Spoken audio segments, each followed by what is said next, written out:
It's not what's happening to you, it's what's happening around you and how you react to what's happening around you.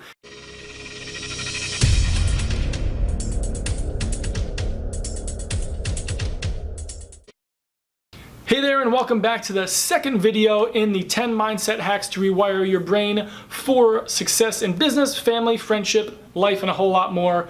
My name is Adam Holland. I'm super excited to bring this content to you because when I created this, I had entrepreneurs, aspiring entrepreneurs in mind so that when you get started in your business, you're setting up the foundation for success both in mindset and skill set. So watch this entire video series, start from the beginning if you haven't.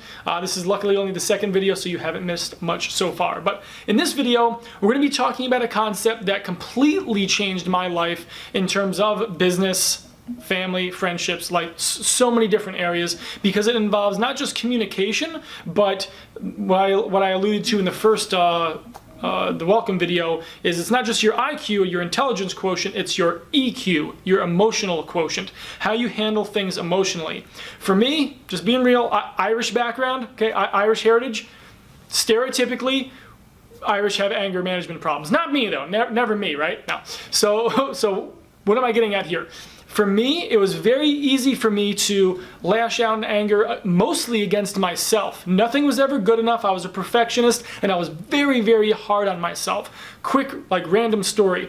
I remember watching a movie with Sandra Bullock called The Net. I don't remember how old I was when this movie came out. I was probably like 12 or 14 years old or something like that. And I went home and I'm like, man, this is amazing. I want to be a hacker.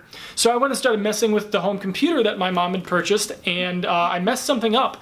It wouldn't load correctly, and I was just like, I don't know how much this costs, but it's something that my mom probably put a lot of money into that she may or may not have been able to afford at the time, being a single mom of me and my sister. So I literally went up to my bedroom, got down on my knees, and put, I was like this close to the wall, and I literally had my eyes closed, and I was saying, stupid, stupid. I was hitting my head against the wall. Instead of focusing on the solution, I was focusing on the problem and literally self-talking myself and putting myself down, calling myself stupid. And it wasn't that I was stupid, I just made a simple mistake because it was something I wasn't familiar with. So instead of being able to like communicate with my mom properly and fessing up like I kind of messed something up, that's what I did. And the funny thing was I went to her and I said I was surprised that she didn't punish me. And she said, you're just like me. You're harder on yourself than you need to be, so she didn't need to. So I was like, well, I guess I saved myself from whatever, kind of disciplinary actions I would have received or grounding or whatever. And you know what?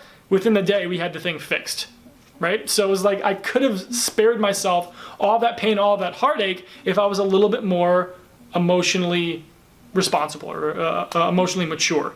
Now, 12 years old or 14 years old, might not be there. But if we can teach our kids this same concept, and I highly encourage you, if you're a parent, watch this video with your kids, because it's gonna allow you to enhance the communication between all of you. It's gonna be able to enhance your relationship, because you'll realize that it's not necessarily the other person that's attacking you or you attacking them and you're at odds with each other. By doing this one concept, it's gonna allow you to remove emotions to an extent from that communication so that you can really truly understand each other at a deeper level. And this concept that I'm talking about is being objective. It's very easy when something happens, quote, to you, to internalize it and say, you know what, that person did this to me. Do they not understand how much that hurt me, what that makes me feel like? I feel this or whatever. And many people will actually, think in terms of, well, I want to communicate with this, with this person about this, and they won't say, you did this. You're supposed to communicate saying, this is how I feel. So it's not meant to be an attack. And that's potentially one step, absolutely. But being objective means trying to understand it from the other person's angle. You could be 100% in the right, but realize that if you are a better and a more effective communicator and you don't retaliate in that communication, you have a huge opportunity to learn more about them and learn more about yourself.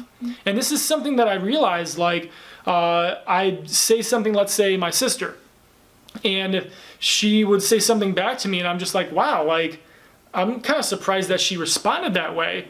And instead of being like, well, you're a blankety blank, you know, insert your own swear words there, right? I'd be like, wow, like, why did you say it that way? Like, did I upset you or something? And it wasn't even necessarily that I upset them. Like, oh, you know, she might say something else happened to me at school earlier today, or something happened at work today, and I'm sorry I lashed out. And again, this could be my sister, this could be my wife, this could be my kids. Right? So being objective and trying to look at a situation from a third party perspective and realizing that this is such a huge concept.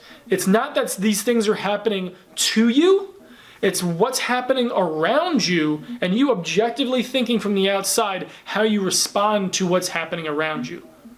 Let me say that again.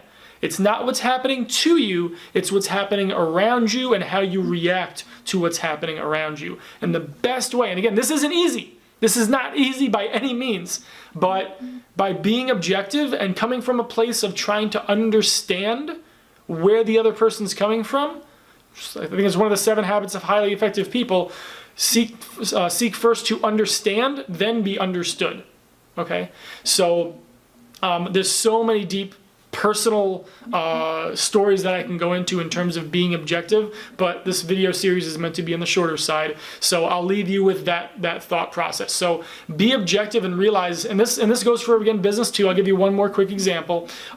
Instead of me putting up an ad, like a Facebook ad or an ad on Google or YouTube, and it not working, and me saying, well, geez, I don't understand how these people, they don't see the value in this. What are they, crazy? And now all of a sudden, no, this is happening to me. That's the attitude, right? Instead, wow, I expected so many more people to engage with this content and like this content and comment on it more, share it more.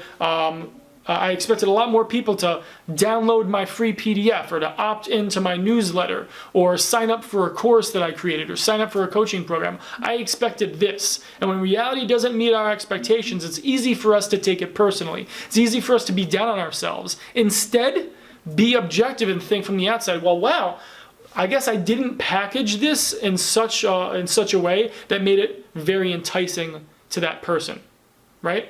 So again, be objective when it comes to business or relationships or whatever it might be. So again, I hope you got a lot out of this. Go ahead, click the subscribe button, share this video, comment below, like it, all of that, and make sure that you click on the link, I believe in the description or somewhere below this video, to opt in for our newsletter and get access to this entire video series so you can get all 10 mindset hacks. Again, my name is Adam Holland. Take care, and we'll see you in the next video.